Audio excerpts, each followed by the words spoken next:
folks, my name is Mark and this is UCD Videos, and today we're looking at the Tectoy Zeebo. And for those of you who don't know, this is a console which was released in several countries around the world. It was released in Brazil, South America, and Mexico, and in China and India and in other markets like that. Not released in North America, so this is kind of rare here.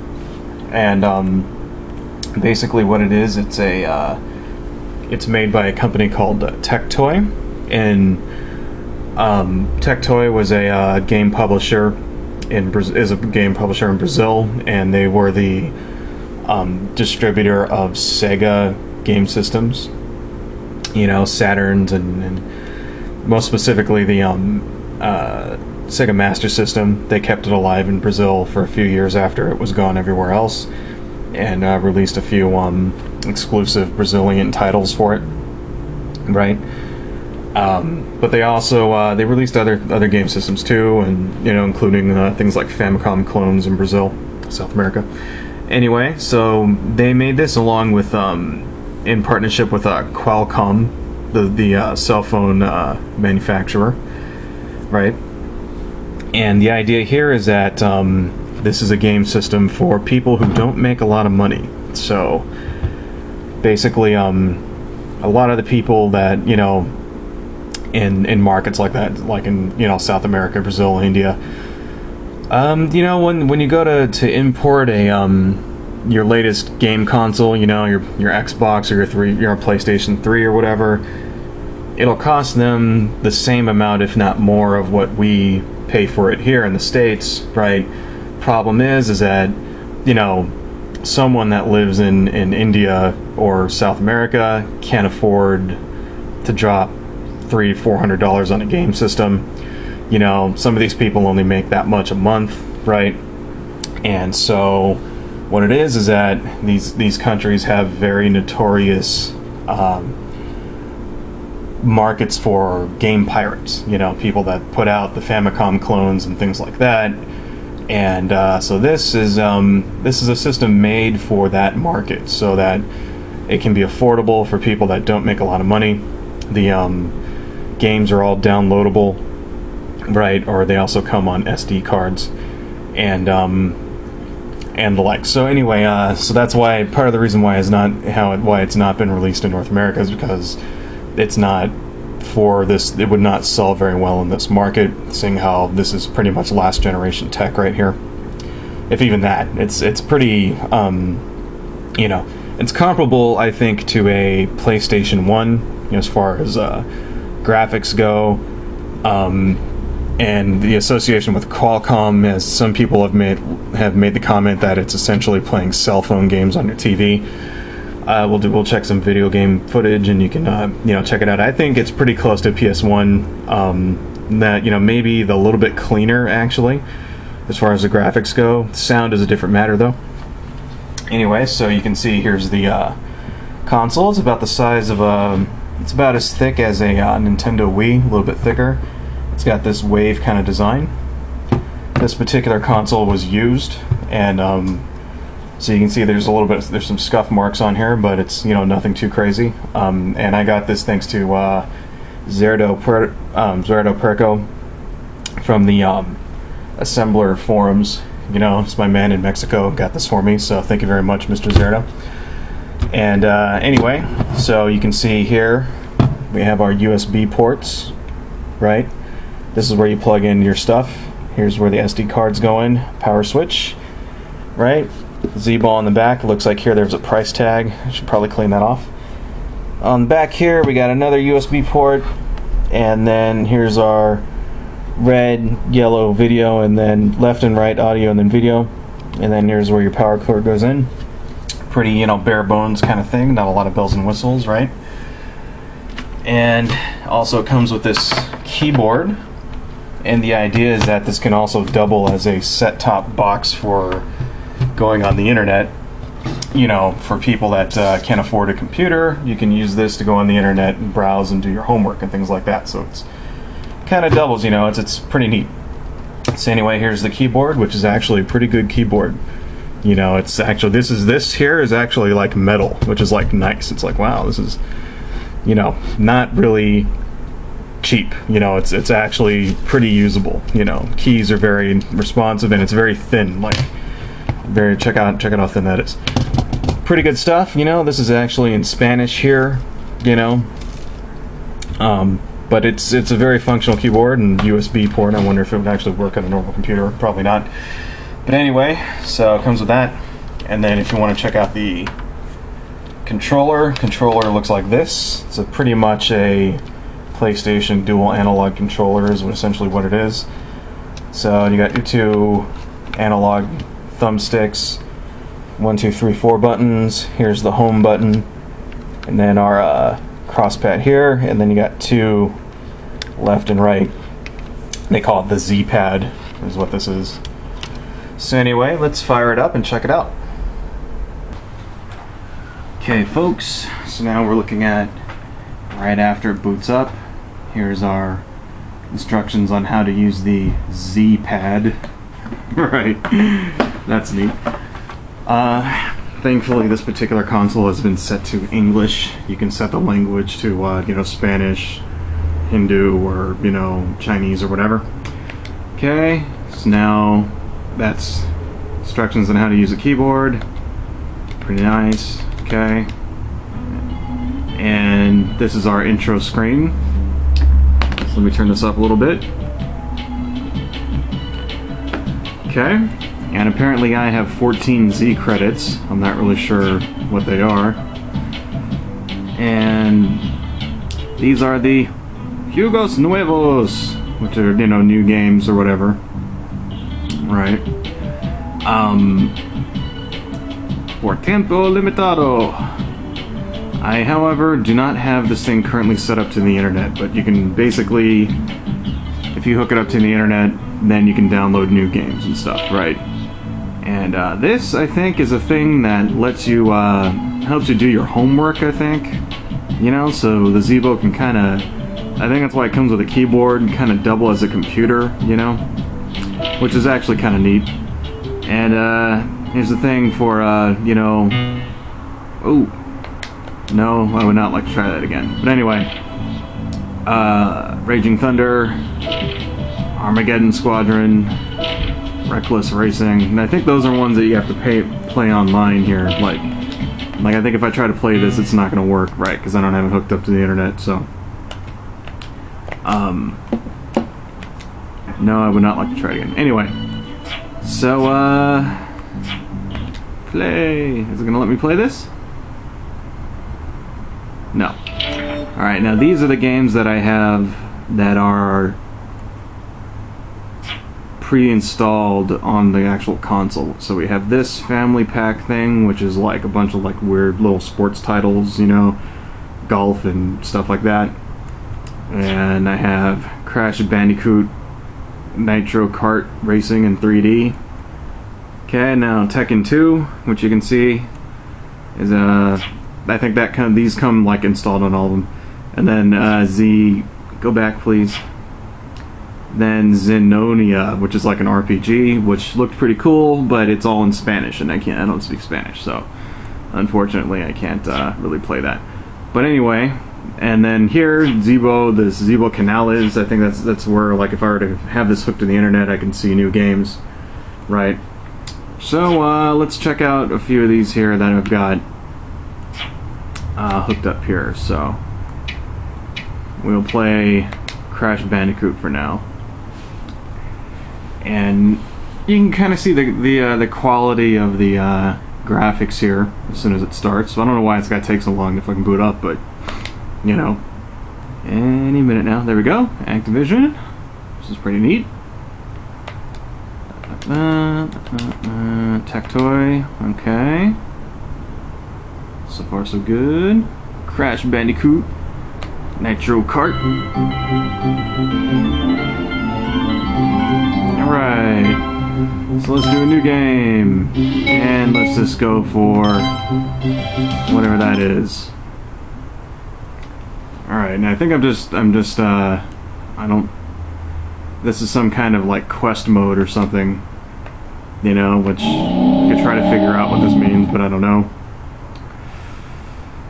And I think I am the pink racer here, so.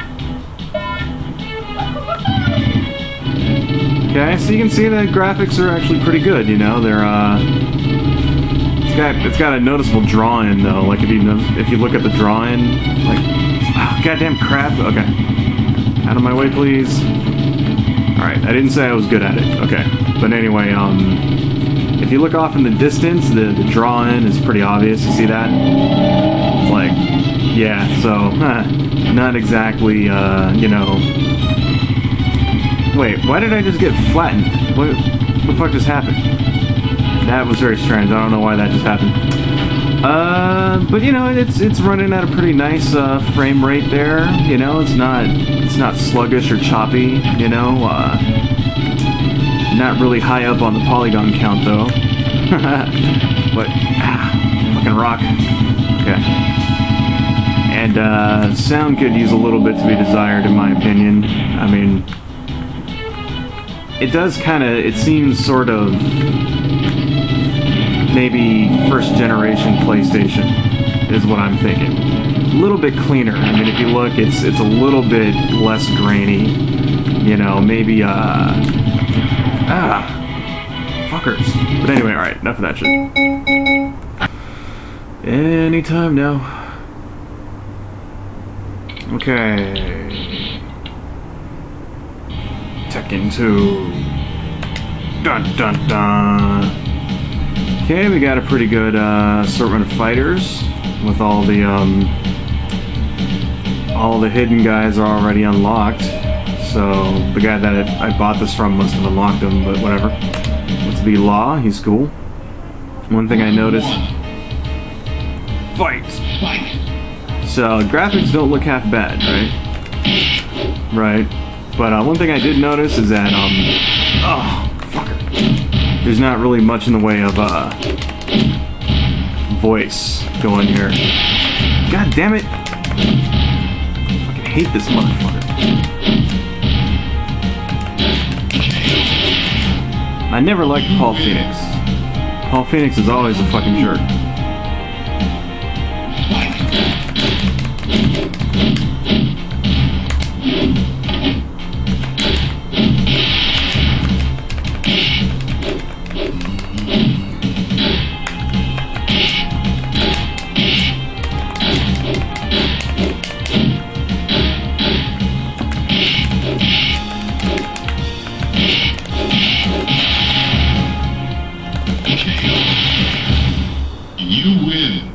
You win. So you notice they don't really have like the character voices aren't really there, you'll notice. Oh! But it looks like all of the moves and stuff are there, right?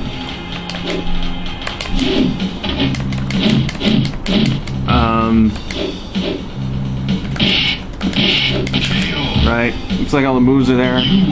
Backgrounds look to be, you know, kind of flat, but you know, and it actually doesn't look half bad, you know, it looks maybe a little bit, pretty close to the PS1 version, maybe a little bit cleaner.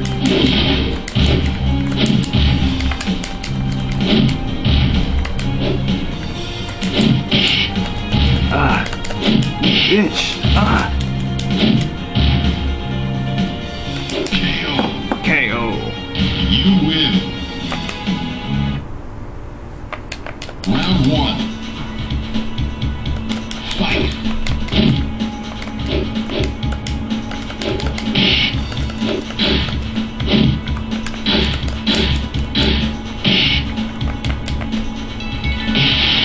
See, if you notice that right there, he didn't actually say anything. He didn't go, woo!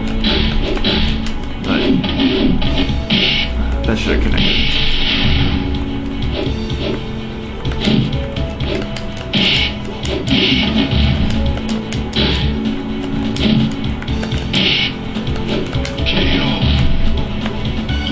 So what else do I got on here? I have... let's see here. So I got that. I got Zenonia and Pac-Mania 3D. So let's check that out. And this is pretty much a exact, you know, arcade perfect translation of the 1987 arcade game. So as soon as this thing starts up, anytime now.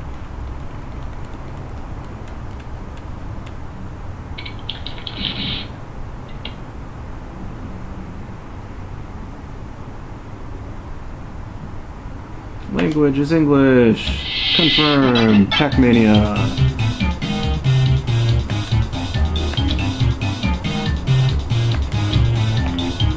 Let's do it. Confirm.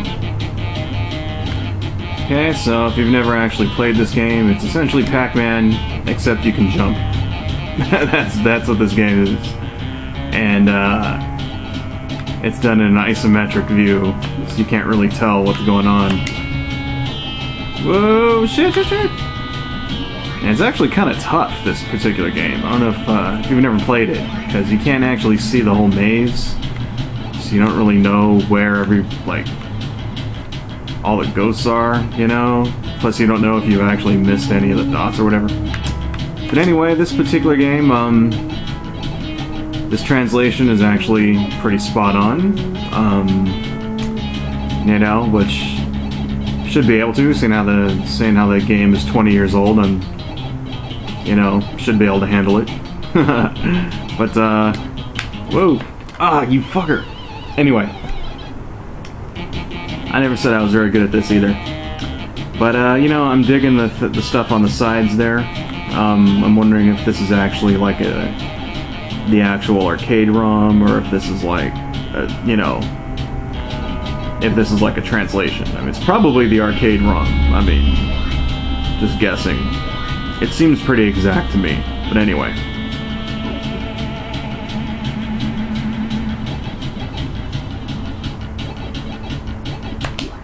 What? I jumped, bitch. Anyway. Alright, let's end that. Quit.